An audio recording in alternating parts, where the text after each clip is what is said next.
Sejam bem-vindos aí ao 71º ciclo de conversas, certo, Ivan?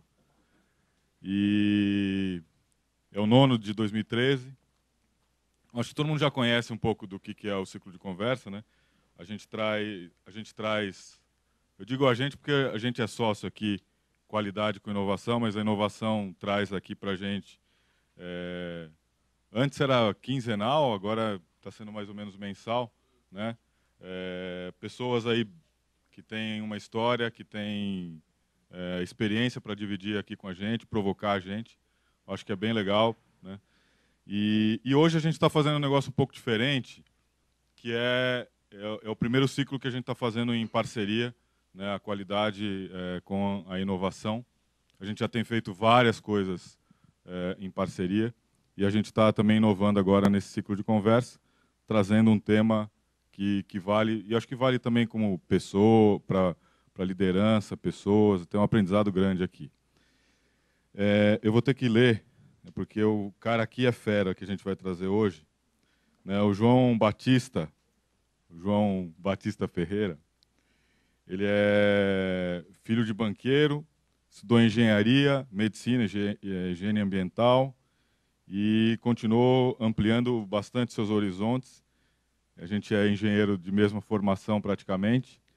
Estudou na Sorbonne, trabalhou na ONU e também foi executivo em grandes multinacionais. Atualmente ele é CEO da J2B Innovation.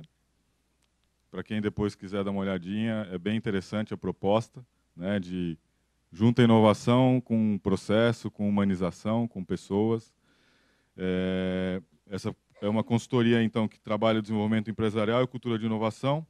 É sócio da consultoria Canal Vertical, diretor da Escola de Inovação em Serviços e conselheiro editorial de Revista no Varejo e editora Banas. Bom, deve ter um monte de outras coisas aqui que a gente resumiu, né? Mas é realmente uma grande satisfação, um prazer poder estar trazendo o João. Mas as nossas novidades não param por aqui, né? A gente também está recebendo um outro João, que é o João Belmont. Ele é diretor de criação da LiveWorks, especialista na técnica de ilustração Visual Thinking. E vai fazer aqui com a gente a facilitação gráfica da nossa conversa. Tá? Então, agora chega de falar aqui o Yuri. João Batista, o show é seu. Obrigado. Obrigado, querido. Alô, alô, alô. Bom dia. Ainda é bom dia, né? Embora nós tenhamos essa coisa da tarde, né? Que é legal, né? Mas ainda estamos no bom dia, né? Meus amigos, eu queria fazer Quando a gente fala alguma coisa para alguém, né, tem esse alguém é o privilégio de estar aqui com vocês. Mas esse privilégio, ele é maior quando nós estamos num ambiente circunscrito dentro de uma empresa. Sobretudo numa empresa que assume a existência de uma área de inovação dentro do seu corpo metabólico, né, dentro do seu metabolismo. Nós somos uma pele que envolve o metabolismo, somos vida. E quando uma empresa assume que existe uma área de inovação, ela institucionalmente construiu uma infecção, no bom sentido, né, uma virulência muito grande. Porque em 2013, citando o dia de hoje, uma área de inovação refletindo numa estrutura bancária é algo realmente bastante desafiador. Mais do que desafiador na inovação em si, é quando essa inovação está par e passo com a área de qualidade. Uma vez que o processo bancário, a própria existência de banco é uma instituição social, né? A praça do mercado funciona porque tem o banco que distribui os canais de dinheiro, sobretudo num banco ou numa instituição financeira, melhor dizendo, como essa do Itaú, que tem hoje, eu tive a informação, de cerca de 1/3 do PIB circula dentro desse ambiente que está aqui. E o papel banco tem uma função social, seja ele o banco A, B ou C. E no caso, nós estamos tratando nesse banco em particular.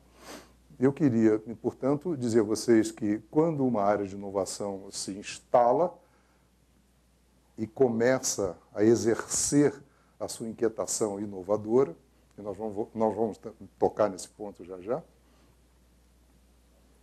isso é uma maravilha, isso é um privilégio, de nós construirmos uma área que pensa continuadamente o exercício da crítica do que está ocorrendo.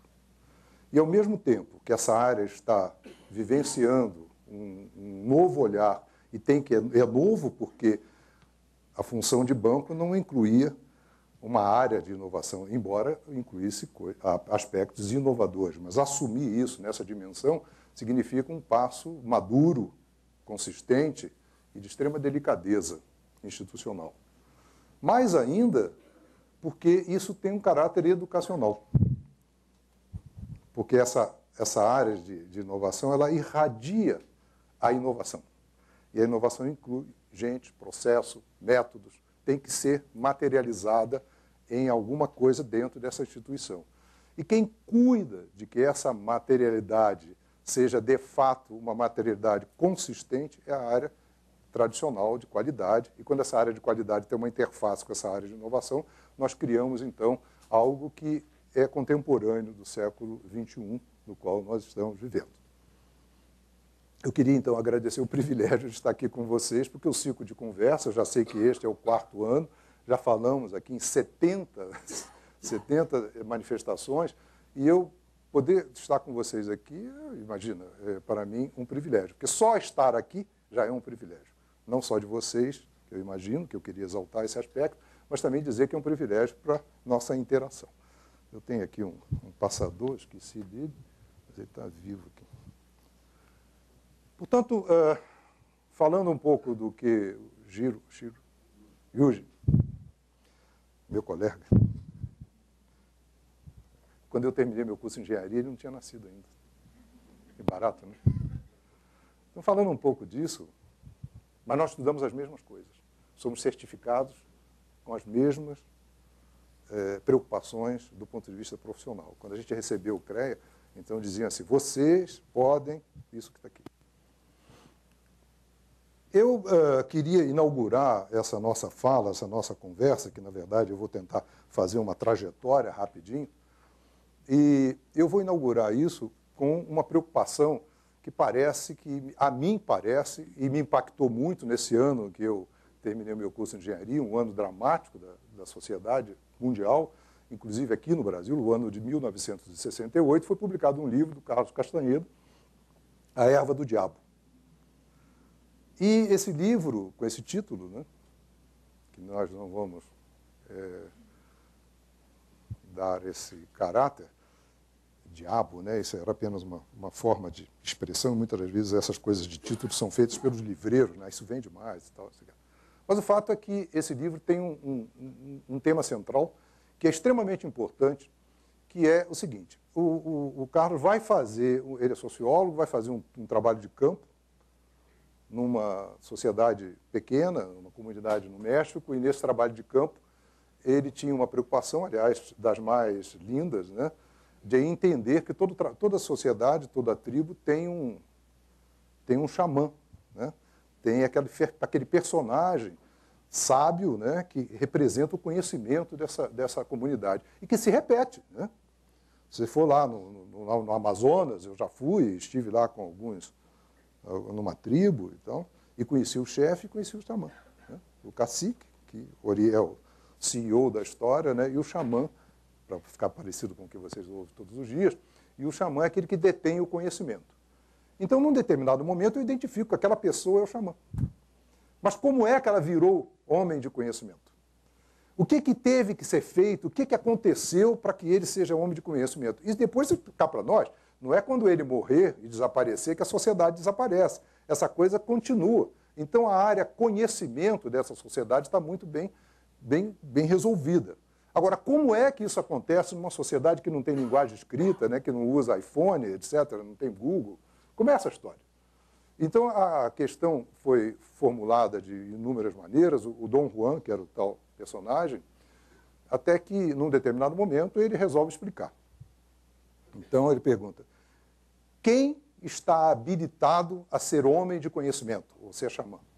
A resposta é incrível. Qualquer um. Basta querer. Tem que querer uma coisa: percorrer o caminho do conhecimento para adquirir o conhecimento. Mas então o que ele precisa, que atributos esse personagem precisa ter dentro da comunidade para percorrer o caminho do conhecimento? A vontade. Ah, mas tem um detalhe. Uma vez que decida percorrer o caminho do conhecimento, é aqui, e ao fim do conhecimento vai adquirir o conhecimento, ele tem que vencer os 4 inimigos naturais do homem. É aqui que eu quero chamar a atenção de vocês, porque isso é importante. Os 4 inimigos naturais do homem: o medo, a clareza, o poder e a velhice. E por que o medo é um inimigo natural daquele que quer percorrer o caminho do conhecimento? Porque quando ele decide, eu vou nesse caminho, se joga, né? E a gente não sabe, eu guardei aqui na minha, uma frasezinha que eu colei na carteira, e eu vou ler para vocês, que é o seguinte: quando um homem começa a aprender, ele nunca sabe muito claramente quais são os seus objetivos. Na verdade, ele não conhece nada das dificuldades que ele vai ter que percorrer. Quando tanto eu quanto o meu colega, meu amigo agora, e passamos e pulamos dentro do curso de engenharia, nós demos um passo na direção do conhecimento sem ter a menor noção das dificuldades que nós iríamos enfrentar para poder chegar ao fim desse caminho. Mas uma coisa aconteceu. Quando demos esse passo, esquecemos para trás. Quando vocês ingressaram na faculdade ou numa escola, saíram do ciclo médio e fizeram essa transposição ritualística, e que acontece aí em volta dos 22 anos, nós vamos falar disso, nesse momento você deu um passo e para trás, agora não tem volta. Só tem um jeito: enfrentar. E como é que vence o medo? Apesar do medo, siga em frente, vai. E encontre os desafios. Quantas noites passamos em claro para entender cálculo diferencial, não é isso? Tão complexo. E coisa complexa, difícil para quem vem desse colégiozinho, quase ferve a cabeça, é uma loucura. Eu pensei que tinha tirado 10 na primeira prova e tirei 1 porque não dava 0. Verdade. Tirei 1, o cara me deu 1. Eu errei tudo. Porque eu dei uma bobeira, eu não tinha a fineza da atenção do resultado, do processo, de botar o sinal no lugar certo, né, as coisas chegarem do outro lado. Eu estou dizendo isso porque quem decide percorrer o caminho do conhecimento, e vocês estão fazendo isso, porque eu sei que deixaram a hora do almoço e investiram nisso, sem ter a menor ideia quem é João Batista, como é que vai ser essa história, tá certo? E eu vou desafiá-los. E apesar do medo, segue. E aí você então vence o medo e nunca mais ele retorna, porque você adquiriu a coragem de avançar. E a clareza, portanto, é seu inimigo. Sabe por que é inimigo? Porque você está vendo o caminho, mas você não andou. Você pode parar ali. Onde você parar, fica, né? Mas não é o conhecimento, é apenas a visão do caminho. Como é que vence a clareza? Percorrendo as noites em claro de entender os problemas de física, os problemas de matemática, os problemas de resistência dos materiais, coisas complexas. Finalmente, você percorre o caminho do conhecimento, chega ao fim, e ao final você tem poder. É inimigo, porque depende do que você vai fazer com isso, né? Pode ter a grandeza dessa preocupação que nós estamos vivendo aqui, todos nós estamos imbuídos dessa ideia do novo, mas do novo legal, que vai enriquecer o nosso mundo, mas depende do que nós façamos com isso, porque já chegamos até o fim do caminho. Em seguida, o último de todos os desafios que precisam ser vencidos é o último inimigo, que é a velhice. O que é a velhice? Ora, se você tem o poder e mantém o desejo de conhecer ativo, você não, se não se entregar, você vai até o fim e você pode dizer para trás que valeu a pena. Mas em qualquer momento você der uma bobeira, vou descansar, pronto, morreu, perdeu. Então eu estou na velhice e não descansei. E eu queria trazer isso como inauguração da fala, porque me desafiaram para falar de mim, da minha história e também da visão de futuro. Então, tem umas coisas que me mobilizaram, me fizeram avançar. E tem outras que o processo é apenas uma evidência daquele momento. Então, eu vou tentar fazer uma trajetória rápida para dizer a vocês quando foi que eu nasci e quando é que eu estou hoje junto com vocês aqui. Eu também guardei uma informação que eu marquei na minha carteira, está aqui, aqui no pequenininho, que eu vou ler para vocês, que eu acho que é muito importante hoje lembrar-se deste dessa informação. Em 1900, onde nós inauguramos o século XX, em 1900, no Brasil tinham 17 milhões de pessoas, no Brasil inteiro. A expectativa de vida neste 1900 era de 33,4 anos. Se eu botar aqui quem tem mais de 33 anos, vai levantar um monte de mão, né? E mais do que isso, a contribuição para o governo através dos impostos era de 3,9 anos. Quer dizer, a existência de alguém, apenas 3,9 anos, ele ia contribuir com tributos. Esse era o plano do Brasil, que nós inauguramos o século XX, que acabou agora, em 2000. Eu também tenho uma informação para dizer a vocês que eu conheci muito bem Marieta Caldas da Silva, que era minha avó, tá certo? A mãe dela havia morrido. E a bisavó da minha avó, portanto, perto, né, de mim, era dos anos de 1700, tá bem assim? Portanto, essa ideia que a gente precisa informar a nós mesmos, como pessoas, é uma ideia de processo, que o processo da experimentação do dia a dia precisa ser informado do processo histórico e evolução populacional onde nós nos encontramos. Porque vocês vão ver que a diferença entre o dia que eu nasci e o dia de hoje, nossa, aconteceu muita coisa, e não apenas com os meus colegas. O número de meus colegas e amigos aumentou tremendamente. Então, os ensinamentos do Dom Juan estão aqui. É um livro que eu recomendo, é pequeno, mas muito intenso, que fala dessa coisa, e que foi que me impactou tremendamente quando eu tinha 21 para 22 anos. Aquilo balançou a minha... Eu precisava ouvir isso.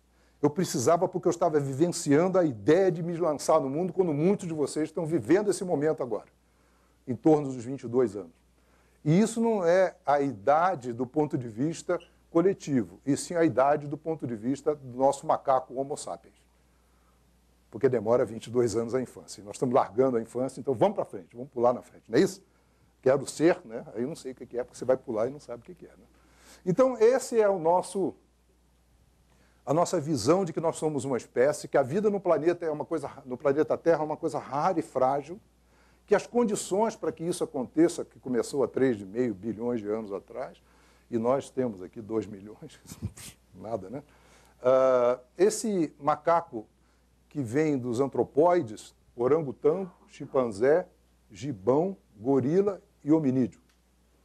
Tiveram algumas variantes dessa espécie e sobreviveu essa que nós temos o mesmo DNA, chamada Homo sapiens. E nós, que nos desenvolvemos como espécie lá na África, onde hoje a gente chama de África, né? Nas savanas, começamos a migrar pelo mundo. E nós, há 200 mil anos atrás, aqui, nessa região que nós chamamos de África, nós nos assentamos e nos resolvemos, porque levamos 2 milhões de anos de pré-história fazendo inovando desde o primeiro momento, quando nós passamos pelaquela idade da pedra simples, todo mundo ouviu falar nisso, a idade da pedra simples, né? A idade da pedra simples, eu peguei uma pedra, é minha pedra, e é uma pedra simples. Mas quando eu lasquei ela, e ela pode cortar, ela virou pedra lascada. Dali para frente, nós nos desenvolvemos nessa região setentrional da África, e dali começamos a migrar. Está bem mapeado o tempo que levou a chegada desses primeiros humanos em determinados lugares. Esse tempo é calculado através, hoje, do conhecimento científico do DNA, e principalmente do DNA mitocondrial, da mitocôndria, que é uma organela responsável, entre outras coisas, pela respiração celular e a produção de energia. Então, conhecendo isso, nós sabemos que esse laranjinha aqui tem 10 mil anos, que aquele ali tem 60, etc, etc, etc, e mapeamos para onde é que nós nos espalhamos lá. Mas calcula-se que a primeira galera que saiu não eram mais de 30. 30, tem muito mais de 30 aqui nessa sala, né? Cara, você veio dali. Sim, senhor. Eu também. Né? E tem a galera que está lá, né? Mas nós temos que olhar para a roda como uma ferramenta, um instrumento, uma coisa capaz de materializar esse desejo de ampliar e andar pelo mundo, mas temos que lembrar o primeiro de todas, no meu entender, o primeiro de todos os atributos que tem que ter no nosso pensamento. Tudo, tudo, mas absolutamente tudo que o homem faz e produz tem vida nele, porque fomos nós que fizemos.